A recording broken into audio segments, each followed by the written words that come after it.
Annadata Sukhibhava PM Kisan Yojana పథకం కింద ప్రతి రైతు ఖాతాలో రేపు 7,000 రూపాయల చొప్పున జమ చేయనున్నట్లు జిల్లా కలెక్టర్ పి ప్రశాంతి వెల్లడించారు. అర్హత కలిగిన ప్రతి రైతు ఖాతాలో సొమ్ము జమ అవుతుందని, ఈ విషయంలో ఆందోళన చెందాల్సిన అవసరం లేదని స్పష్టం చేశారు.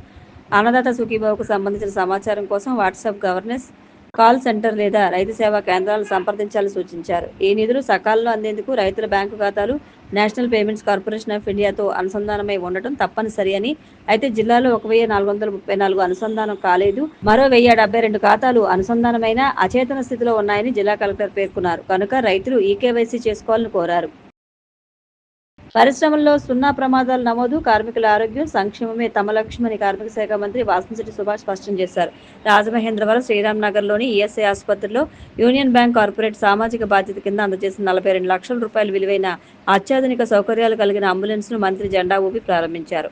నాణ్యతా ప్రమాణాలు పాటించని ఫ్యాక్టరీలకు అనుమతులు మంజూరు చేయబోమని, ప్రమాణాల విషయంలో ఎట్టి పరిస్థితుల్లోనూ రాజీ పడబోమని స్పష్టం చేశారు. కార్మికుల బీమా చెల్లింపులో యాజమాన్యాల నిర్లక్ష్యం ఉంటే శాఖాపరంగా కఠిన చర్యలు తీసుకుంటామని అన్నారు. త్వరలో 150 పడకలు గల సామర్థ్యం గల సూపర్ స్పెషాలిటీ ఆసుపత్రిని అమరావతిలో నిర్మించనున్నట్లు తెలిపారు. ఈ కార్యక్రమంలో insurance medical services director V Anjaneyulu, union bank regional manager A Visweswararao, ESI వైద్యులు, నర్సులు, సిబ్బంది తదితరులు పాల్గొన్నారు. తిరుమల తిరుపతి దేవస్థానం తిరుమల శ్రీవాణి టికెట్లపై శ్రీవారి దర్శన విధానంలో మార్పులు చేసింది.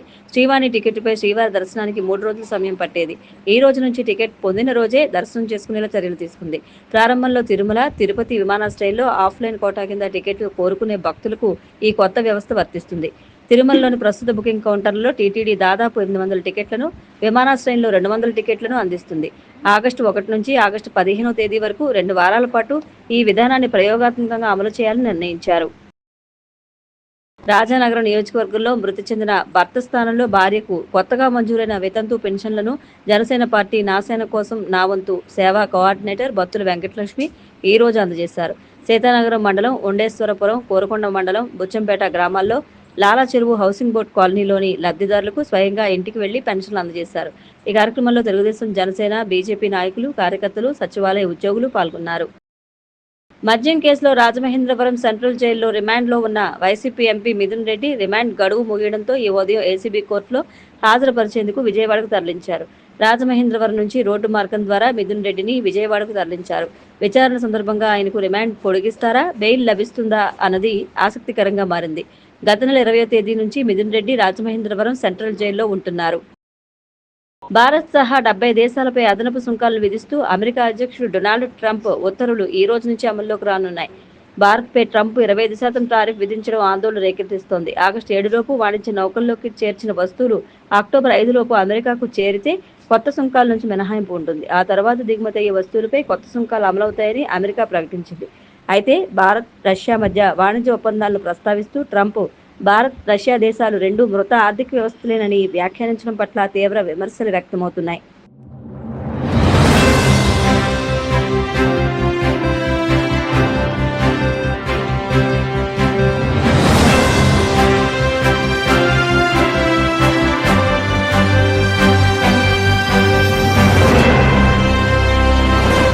నమస్కారం, మీరు చూస్తున్న సిసిసి డిజిటల్ 230 న్యూస్ బులెటిన్. ఈనాటి వార్తలకు ముందుగా ముఖ్యాంశాలు. ప్రకాశం జిల్లాలో ఆగస్టు 2వ తేదీన ముఖ్యమంత్రి చంద్రబాబు పర్యటన, అధికారులతో కలిసి ఏర్పాట్లను పరిశీలించిన మంత్రి డిబివి స్వామి. నరసాపురం నుండి శ్రీశైలంకు అధునాతన సూపర్ లగ్జరీ నూతన సర్వీసు ప్రారంభం. భీమవరం కొత్త బస్టాండ్ వద్ద లాంఛనంగా ప్రారంభించిన ఎమ్మెల్యే అంజిబాబు. అన్నదాత సుఖీభవ పథకంలో భాగంగా రైతులకు ఏడాదికి 20,000 వారి ఖాతాలో జమ చేస్తాం. టీడీపీ పొలిట్ బ్యూరో సభ్యురాలు తోట సీతారామలక్ష్మి వెల్లడి. తిరుమల శ్రీవారిని దర్శించుకున్న గాలి జనార్దన్ రెడ్డి. ఆలయ మర్యాదలతో స్వాగతం పలికిన అధికారులు. ప్రకాశం జిల్లా దర్శి మండలం తూర్పు వీరాయపాలెం గ్రామంలో ఆగస్టు 2వ తేదీన ముఖ్యమంత్రి చంద్రబాబు పర్యటనను పురస్కరించుకుని ముమ్మరంగా ఏర్పాట్లు చేస్తున్నారు. అన్నదాత సుఖీభవ పథకం కింద రైతులకు ఆర్థిక సాయం పంపిణీ చేయడంతో పాటు వారితో సీఎం ముఖాముఖి నిర్వహించనున్నారు. ఈ సందర్భంగా దర్శి ప్రాంత సమస్యలపై నేరుగా అక్కడి ప్రజలతో చర్చించనున్నారు. ఈ నేపథ్యంలో సభా ప్రాంగణానికి అనుకూలమైన స్థలాలను ఎంపిక చేసేందుకు మంత్రి డోలా బాలవీరాంజనేయ స్వామి, జిల్లా కలెక్టర్ తమీం అన్సారియా, టీడీపీ నాయకులు, అధికార యంత్రాంగం ఏర్పాట్లు చేస్తున్నారు. అనంతరం మంత్రి మాట్లాడుతూ రైతులకు అండగా ఉంటూ రైతుల సంక్షేమమే లక్ష్యంగా రాష్ట్ర ప్రభుత్వం పనిచేస్తోందన్నారు.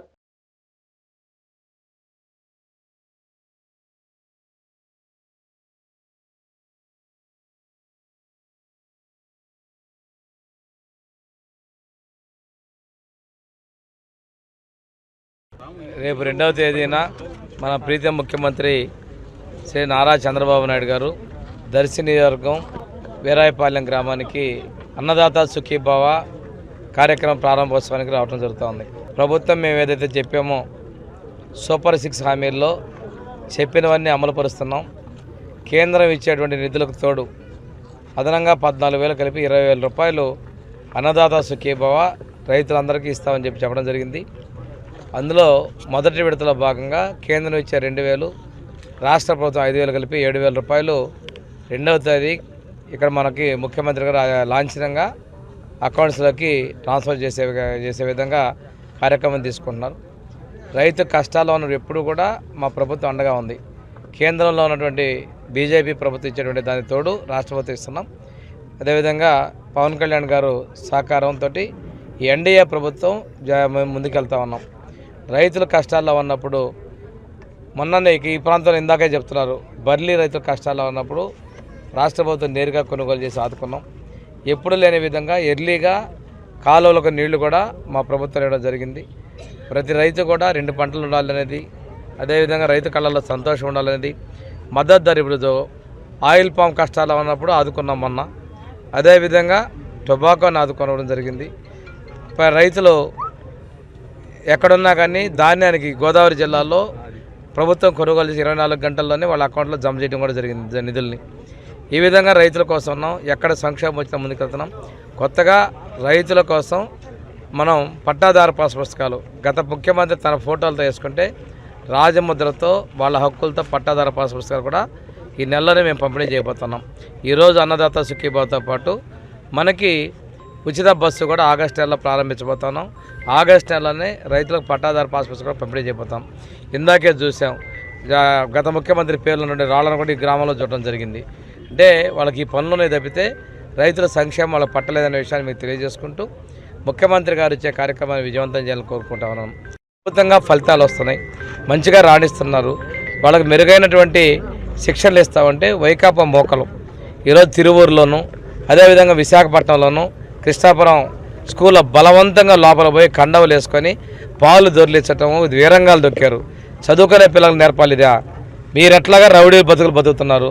పిల్లలకి ఒక మంచి పద్ధతిలో తీసుకున్నాం. శ్రీకృష్ణాపురంలో అయితే IIT నీట్ కోచింగ్ సెంటర్ పెట్టాం. గతంలో మేము అక్కడ విజిట్ చేశాను, చక్కగా ఉన్నాయి. ఈరోజు పిల్లల విద్య, ఆరోగ్యం అన్ని విధాలున్నా మేము 300 కోట్ల రూపాయలు 13 నెలల్లో మేము నిధులు ఇవ్వడం జరిగింది. రిపేర్లకు 143 కోట్లు, టాయిలెట్స్కి 58 కోట్లు, కొత్తగా హాస్టల్ భవనాల నిర్మాణం కోసం 100 కోట్లు. ఇంత పెద్ద మొత్తంలో చరిత్రలో మేమిస్తే మీరు పురదల్లే ప్రయత్నాలు చేస్తున్నారు. ఇలాంటి తప్పుడు పనులు చేయొద్దు. మీ ప్రిన్సిపాల్ చేసే పిల్లల్ని భయపానికి గురి చేశారు. మీకు ఎవరిచ్చారు ఈ హక్కు? అక్రమంగా స్కూల్లో చొరబాటు చేసి పిల్లల్ని భయపెడతా వాళ్ళంతా సంతృప్తికరంగా ఉన్నా కానీ ఇలాంటివి చూస్తే వీడియోలు కూడా చాలా దారుణంగా ఉన్నాయి. ఇలాంటి తప్పుడు చర్యలు చేస్తే మాత్రం చట్టపరంగా మేమే చర్యలు తీసుకుంటామని చెప్పి నేను హెచ్చరిక చేస్తాను. పశ్చిమ గోదావరి జిల్లా భీమవరం కొత్త బస్ స్టేషన్ నుండి శ్రీశైలం నూతన సూపర్ లగ్జరీ సర్వీస్ను Andhra Pradesh public accounts committee chairman MLA Pulaparthi Ramanjaneyulu పచ్చజెండా ఊపి ప్రారంభించారు. ఈ సందర్భంగా ఆయన మాట్లాడుతూ ఆంధ్రప్రదేశ్ రాష్ట్ర రోడ్డు రవాణా సంస్థ కొత్తగా నర్సాపురం నుండి Srisailam super luxury service bus ప్రారంభించడం జరిగిందని, నర్సాపురం, పాలకొల్లు, భీమవరం, విజయవాడ, గుంటూరు, నర్సారావుపేట, వినుకొండ, కుంట, దోర్నాల మీదుగా శ్రీశైలం వెళ్లి ఈ సర్వీసును నర్సాపురం, పాలకొల్లు, భీమవరం పట్టణ ప్రజలు, వ్యాపారస్తులు, శివభక్తులు సద్వినియోగం చేసుకోనున్నారు. నర్సాపురంలో రాత్రి 7 గంటలకు బయలుదేరి శ్రీశైలం పుణ్యక్షేత్రం ఉదయం 8 గంటలకు చేరుకుని తిరిగి శ్రీశైలం నుండి రాత్రి 7:45 బయలుదేరి ఉదయం 8:45 నర్సాపురం చేరుకుంటుందని తెలిపారు. ఆంధ్రప్రదేశ్ రోడ్డు రవాణా సంస్థ వారు మన భీమవరం పట్టణానికి భీమవరం నుంచి శ్రీశైలం మల్లికార్జున స్వామిని దర్శనం చేసుకోవడానికి బస్సు ఏర్పాటు చేశారు. నరసాపురంలో రాత్రి 7 గంటలకు బయలుదేరి 8 గంటలకు భీమవరం వచ్చి తెల్లారి ఉదయం 7 గంటలకు శ్రీశైలం మల్లికార్జున స్వామి దేవస్థానానికి వెళ్తుంది. భక్తులందరికీ ఉపయోగపడే విధంగా ఈ బస్సు రోడ్డు రవాణా సంస్థ వారు ఏర్పాటు చేయడం జరిగింది. దీనివలన మన ప్రాంత వాసులు డైరెక్ట్గా బస్సు ఎక్కి శ్రీశైలం వెళ్ళి స్వామివారిని దర్శించుకునే అవకాశం కలిగింది. భక్తులందరూ కూడా ఉపయోగించుకున్నట్లయితే సూపర్ లగ్జరీ బస్సు చాలా సౌకర్యవంతంగా, సేఫ్టీగా కూడా ఉంటుంది. కాబట్టి మీరందరూ కూడా, భక్తులందరూ కూడా ఈ బస్సును ఉపయోగించుకోవాలని చెప్పి కోరుతున్నాను. మన భీమవరం బస్ కాంప్లెక్స్ నుండి గౌరవ శాసనసభ్యులు పులపర్తి రామాంజనేయులు గారి యొక్క కృషితోటి ఇక్కడ నరసాపురం నుండి శ్రీశైలానికి ఒక సూపర్ లగ్జరీ బస్సును ఏర్పాటు చేయడం చాలా అభినందనీయం. మరి ఈ ప్రాంతం నుండి అధిక సంఖ్యలో శ్రీశైలం భక్తులు ఎంతో మంది వెళ్తూ ఉంటారు. వారు చాలా ఇబ్బందులు పడేవారు. గతంలో వెళ్ళాలంటే ట్రైన్ మీద వెళ్ళి 1-2 బస్సులు మారి శ్రీశైలం చేరుకున్నటువంటి పరిస్థితి ఉండేది. అటువంటి సమస్యను నివారించే విధంగా మన శాసనసభ్యులు పులపర్తి రామాంజనేయులు గారు ఆర్టీసీ యాజమాన్యంతో సంప్రదించి బస్సును ఏర్పాటు చేయడం చాలా అభినందనీయం. నరసాపురం నుంచి మరి 7 గంటలకు అక్కడ బయలుదేరడం, ఇక్కడ 8 గంటలకు రావడం, తెల్లారి 7 గంటలకల్లా అక్కడికి రావడం, మళ్ళీ అదే రోజు భక్తులు దర్శనం చేసుకుని సాయంత్రం 7 గంటలకు మళ్ళీ ఇదే బస్సు మీద మళ్ళీ తిరుగు ప్రయాణం కావడం కూడా చాలా సౌకర్యవంతంగా ఉంటుందని చెప్పి ఆర్టీసీ వారికి మా భీమవరం పట్టణ ప్రజల తరఫున ధన్యవాదాలు తెలియజేస్తాను. మన జిల్లా వాసులకి డైరెక్ట్గా శ్రీశైలం తీసుకెళ్ళడానికి ఈ సర్వీస్ చాలా ఉపయోగపడుతుంది అనుకుంటున్నాను. ఈ సర్వీసు ప్రతిరోజు 7 గంటలకు నరసాపురం, సాయంత్రం 7 గంటలకు నరసాపురంలో బయలుదేరి ఆల్కల్ మీద భీమవరం 8 o'clock చేరుకుని ఇక్కడ నుంచి 8కి బయలుదేరి మార్నింగ్ 7 శ్రీశైలం వెళ్తుంది. సో ఈ సర్వీస్ని మన భక్తులు మన జిల్లా వాసులు బాగా వాడుకుని సర్వీస్ సక్సెస్ చేస్తారని. తిరుగు ప్రయాణంలో నైట్ 7:45కి శ్రీశైలంలో బయలుదేరి మార్నింగ్ 8:45కి నరసాపురం చేరుతాం. సో నైట్ వెళ్ళిన వాళ్ళు ఉదయం అక్కడ దిగి దర్శనం చేసుకుని మళ్ళీ తిరిగి ఇదే బస్సు రావడానికి కూడా ఈ సర్వీస్ అనుకూలంగా ఉంటాయని అనుకుంటున్నాను. నరసాపురం నుంచి శ్రీశైలం మనకి సూపర్గిరి బస్సు ఛార్జ్ 800 రూపాయలుగా డిసైడ్ చేసాం. భీమవరం శ్రీశైలం 750 రూపాయలుగా డిసైడ్. సో ప్రయాణికులందరూ కూడా ఈ సౌకర్యం వినియోగించాల్సిందిగా కోరుకుంటున్నాను.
పశ్చిమ గోదావరి జిల్లా భీమవరం మండల తెలుగుదేశం పార్టీ ఆధ్వర్యంలో తుందూరు గ్రామంలో సుపరిపాలన తొలి అడుగు కార్యక్రమంలో నియోజకవర్గ ఇన్ఛార్జ్ పొలిట్ బ్యూరో సభ్యురాలు తోట సీతారామలక్ష్మి పార్టీ నాయకులతో కలిసి పాల్గొన్నారు. ఈ సందర్భంగా మాట్లాడుతూ ఎన్డీఏ కూటమి ప్రభుత్వం ఏడాది పూర్తి చేసుకుని ముఖ్యమంత్రి చంద్రబాబు సారథ్యంలో అర్హులందరికీ సంక్షేమ పథకాలు అందిస్తున్నారని, కూటమి ప్రభుత్వం సూపర్ 6 హామీల్లో భాగంగా రాష్ట్ర వ్యాప్తంగా 46.50 లక్షల మంది రైతులకు అన్నదాత సుఖీభవ పీఎం కిసాన్ పథకం ద్వారా మొదటి విడతగా 7,000, రెండో విడతగా 7,000, మూడో విడతగా 6,000, మొత్తం 20,000 రూపాయలను రైతుల ఖాతాకు జమ చేయనున్నారని తెలిపారు.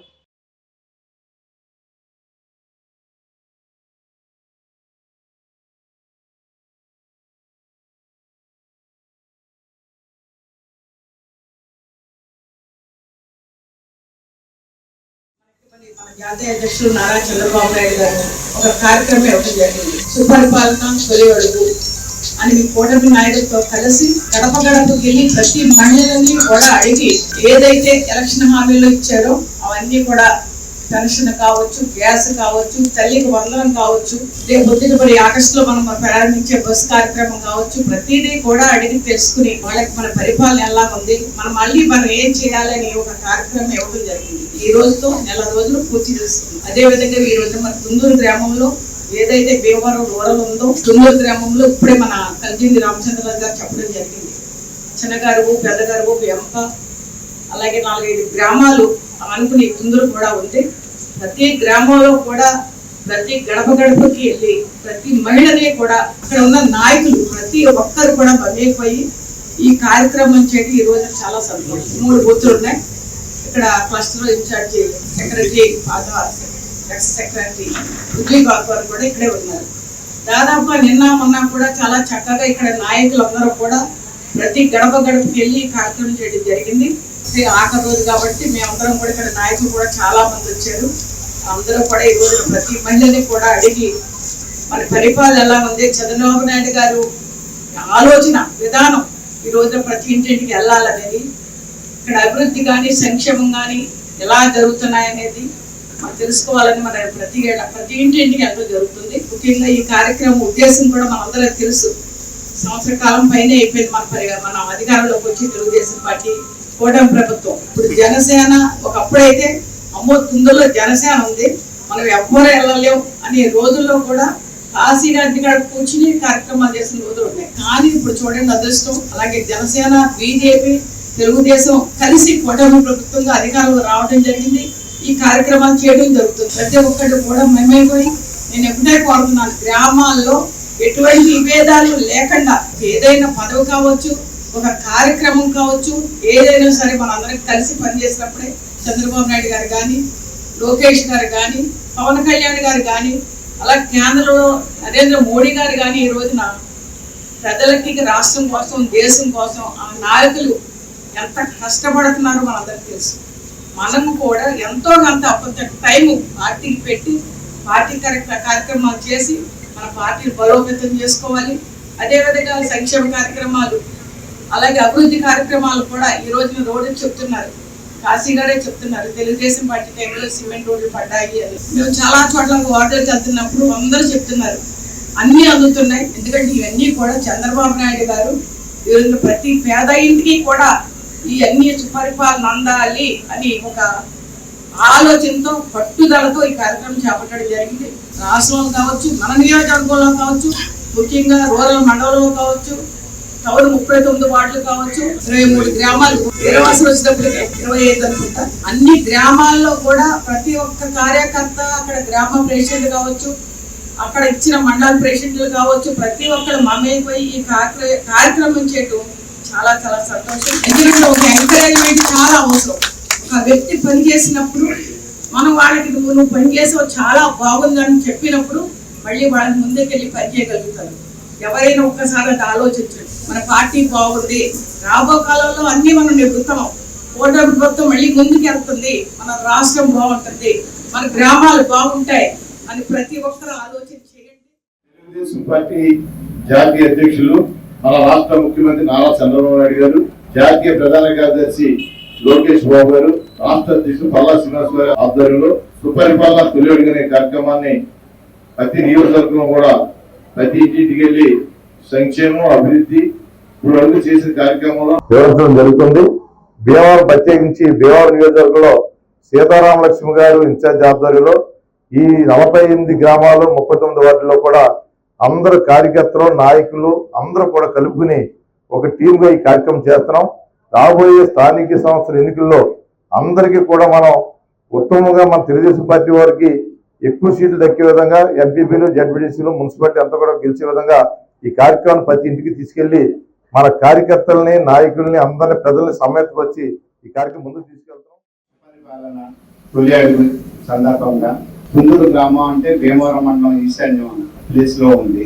ఈ తుందూరు గ్రామం పెడగరువు, జొన్నలగరువు, చినగరువు, వెంప, శ్రీరాంపురం, వేటపూడి ఇవన్నీ కూడా ఈ రోజుతో 100% ఇంటింటి కార్యక్రమాలు 100% సర్వే అయిపోయిందండి.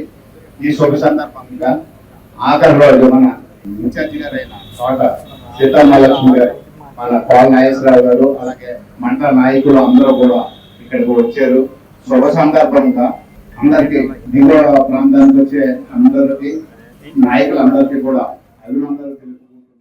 సంక్షేమంతో పాటు రాష్ట్ర అభివృద్ధితో పాటు సంక్షేమం కూడా సమపాలన ఉండాలని చెప్పి నారా చంద్రబాబు నాయుడు గారు ఉద్దేశం, అదే ఉద్దేశంతో సంవత్సర కాలంలో కూడా ఏదైతే రాష్ట్ర అభివృద్ధి సంక్షేమ పథకాలు సమపాలన అందరికీ అందుతున్నాయా లేదా, ప్రతి ఇంట్లో మరి అర్హులైన వారికి మరి సంక్షేమ పథకాలు అందుతున్నాయా లేదా అనేది ఒక మంచి కార్యక్రమంగా మరి నారా చంద్రబాబు నాయుడు గారు ఏదైతే మరి ప్రవేశపెట్టారో అదే కార్యక్రమానికి ముఖ్య అతిథులుగా మన నియోజకవర్గ ఇన్ఛార్జ్ తోట సీతారామలక్ష్మి గారు, రాష్ట్ర తెలుగుదేశం పార్టీ కార్యదర్శి కోల నాగేశ్వరరావు గారు, నియోజకవర్గ ఏఎంసీ చైర్మన్ కల్దిన రామచంద్రరాజు గారు, క్లస్టర్ 10 అండ్ ఇన్ఛార్జ్ అయినటువంటి కౌరు బుద్ధి శంకర్ గారు, ఇక్కడికి విచ్చేసినటువంటి తెలుగుదేశం పార్టీ నాయకులకు, కార్యకర్తలకు, ప్రతి ఒక్కరికి కూడా నా హృదయపూర్వక ధన్యవాదాలు తెలియజేస్తున్నాను.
వారి సమస్యలు చెప్పుకున్నారు. అలాగే ఈ గవర్నమెంట్ వచ్చాక టీడీపీ, జనసేన, బీజేపీ కూటమి, ఎన్డీఏ కూటమి వచ్చాక వాళ్ళకి జరిగే అభివృద్ధి కానీ, వాళ్ళకి వచ్చే పెన్షన్స్, రేపు ఈ గ్యాస్ సిలిండర్ కోసం రేపు 15వ తారీఖు నుంచి ఉచిత బస్సు, ఇవన్నీ వాళ్ళకి వివరంగా చెప్పడం, వాళ్ళు కూడా లబ్ధిదారులు అందరూ చాలా సాటిస్ఫైగా ఉండటం, మేడం గారి నేతృత్వంలో ప్రతి ఇంటికి తిరిగి కార్యక్రమాన్ని విజయవంతం చేసినందుకు అందరికీ కృతజ్ఞతలు. చంద్రబాబు నాయుడు గారి యొక్క పిలుపు మేరకు గత నెల రోజులుగా భీమవరం నియోజకవర్గంలో మన ప్రియతమ నాయకురాలు, మాజీ పార్లమెంటు సభ్యులు తోట సీతారామలక్ష్మి గారి యొక్క నేతృత్వంలో తెలుగుదేశం పార్టీ వారి సమన్వయంతో భారతీయ జనతా పార్టీ, జనసేన నాయకులతో ఈరోజు భీమవరం మండలం తుందూరు గ్రామంలో 194, 195, 196 యొక్క పోలింగ్ బూతుల్లో సుపరిపాలన తొలుగు అడుగు కార్యక్రమాన్ని గత 30 రోజులుగా చాలా ఉత్సాహవంతంగా నిర్వహిస్తూ తుందూరు గ్రామంలో వేలాది మంది కార్యకర్తలతో విజయవంతం చేయడం జరిగింది. ఈ యొక్క గడిచినటువంటి సంవత్సర కాలంలో గత 5 సంవత్సరాల్లో వైఎస్ జగన్మోహన్ రెడ్డి గారి యొక్క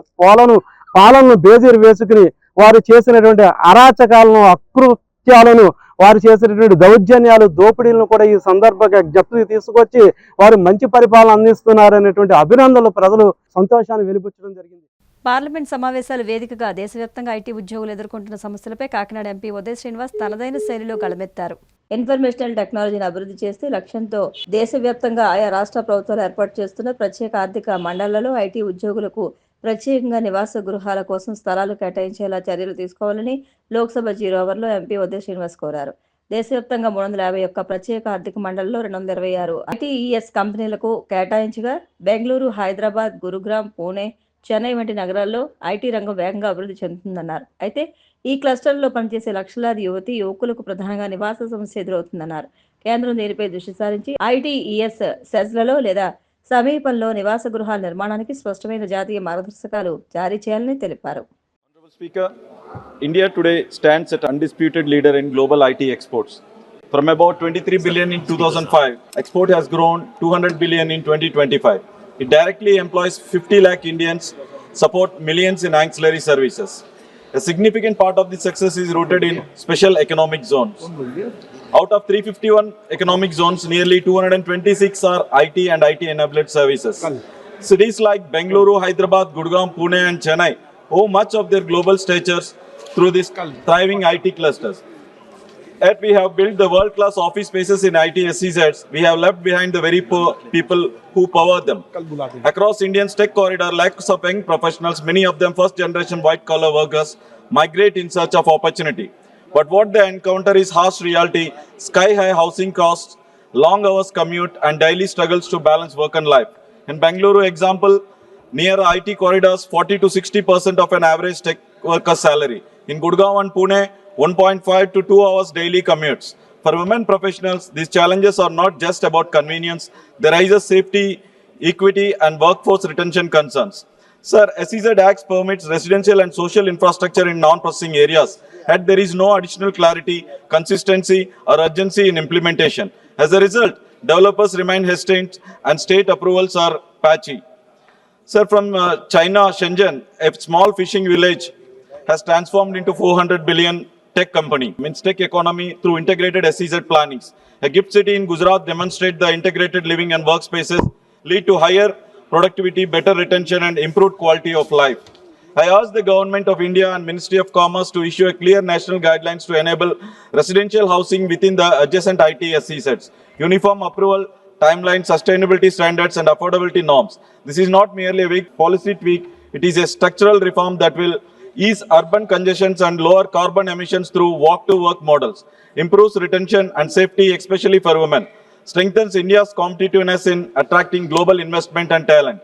If SEZs are remain centers of economic excellence, they must become the centers of dignity, inclusivity, and livability. Let us not allow the people behind India's digital success to left behind in the very cities they are building. Thank you, sir.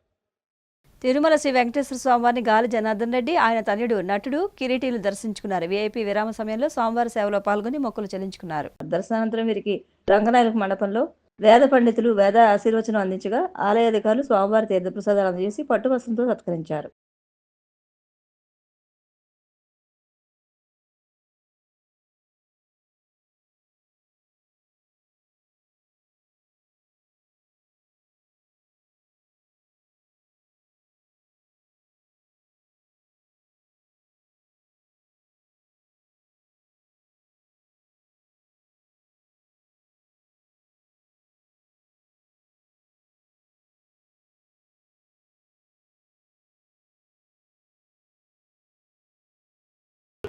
ఈ cinema మొదలయ్యేటప్పుడే నేను మొక్కున్నాను, అద్భుతంగా cinema జరిగితే ఖచ్చితంగా వచ్చి దేవుడు ఆశీర్వాదం తీసుకుంటానని చెప్పేసి. అదేవిధంగా అద్భుతంగా జరిగిన సినిమా చాలా ప్రేమించారు ప్రేక్షకులు. అదే కారణంగా ఈరోజు వచ్చేసి దేవుడు ఆశీర్వాదం తీసుకుంటూ ఉంటే చాలా సంతోషంగా ఉంది. కుటుంబ సమేతంగా ఈరోజు వచ్చి ఆశీర్వాదం జరిగింది. దేవుడు ఖచ్చితంగా చల్లగా చూస్తాడని చెప్పేసి నమ్ముతున్నాను. ఇంకొక 2 వారాల్లోనే నా నెక్స్ట్ సినిమా ఏదని చెప్పేసి ప్రకటించబోతున్నాను. ప్రేక్షకుల ఆదరణ, అభిమానము, వాళ్ళ ప్రేమ అలాగే కొనసాగాలని కోరుకుంటున్నాను. సార్ చెప్పినట్టు సార్, నాకు మా కర్ణాటక నుంచి నా దైవమైనటువంటి పునీత్ రాజ్ కుమార్ సార్, ఇక్కడ నేను చిన్నప్పటి నుంచి చాలా అభిమానంగా చూస్తున్నటువంటి హీరో జూనియర్ ఎన్టీఆర్ సార్ అవ్వచ్చు, వీళ్ళిద్దరూ నాకు చాలా స్ఫూర్తినిచ్చినందుకే చిన్నప్పుడు నేను ఒక నిర్ణయం తీసుకున్నాను సార్, ఒక నటుడుగా నేను కూడా జీవితంలో ముందుకు రావాలని చెప్పేసి. అదే కాబట్టి రెగ్యులర్గా శ్రీకాళహస్తి సిస్టర్ అంతా ఉంటారు, వస్తూనే ఉంటారు. బాబు సినిమా విషయంలో కూడా ప్రజలు ఆదరించినారు. తను చిన్నప్పటి నుంచి కూడా ఒక కళాకారుడే, నటుడు అవ్వాలనే తన కోరిక నెరవేరింది. ప్రజలు కూడా ఆశీర్వదించినారు కాబట్టి అందరూ వచ్చి భగవంతుడి ఆశీర్వాదం తీసుకున్నారు. ఇట్లా మనముడికి పుట్టింటికలు కూడా ఈరోజు తీయడం జరిగింది. సింహాచలం శ్రీ వరాహలక్ష్మి నృసింహస్వామివారి దేవస్థానంలో వేద మంత్రాలు, నాదస్వర మంగళ వాయిద్యాలతో శాస్త్రోక్తంగా స్వర్ణ పుష్పార్చన వైభవంగా నిర్వహించారు. అర్చకులు వేకువజామున స్వామిని సుప్రభాత సేవతో మేల్కొల్పి ప్రాతకాల పూజలు సంప్రదాయబద్ధంగా నిర్వహించారు. శ్రీదేవి భూదేవి సమేత శ్రీ గోవిందరాజు స్వామి వారిని సర్వాంగ సుందరంగా అలంకరించి ఆలయ కళ్యాణ మండపంలో వేదికపై ఆదిష్టింపజేసి వేద మంత్రాలు, నాదస్వర మంగళ వాయిద్యాల నడుమ శ్రీ స్వామివారి స్వర్ణ పుష్పార్చన సేవ వైభవంగా నిర్వహించారు. ప్రత్యక్షంగా భక్తులు శ్రీ స్వామివారి అద్భుత సేవల్లో పాల్గొని తరించారు.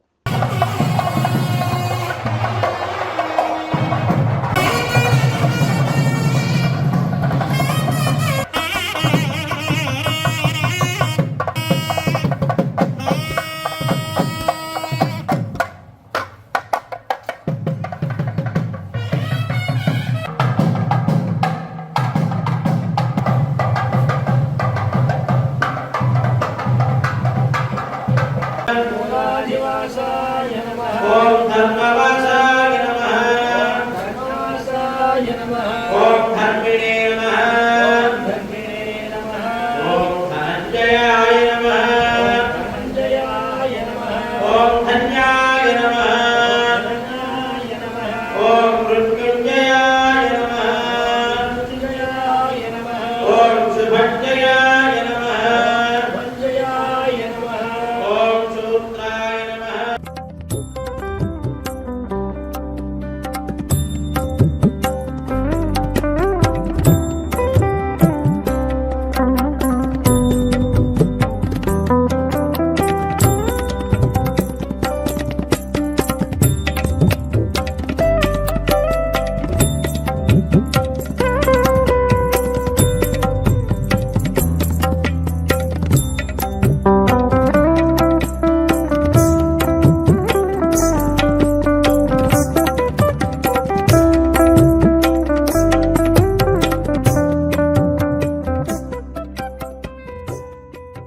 వార్తలు ముగించే ముందు ముఖ్యాంశాలు మరొకసారి.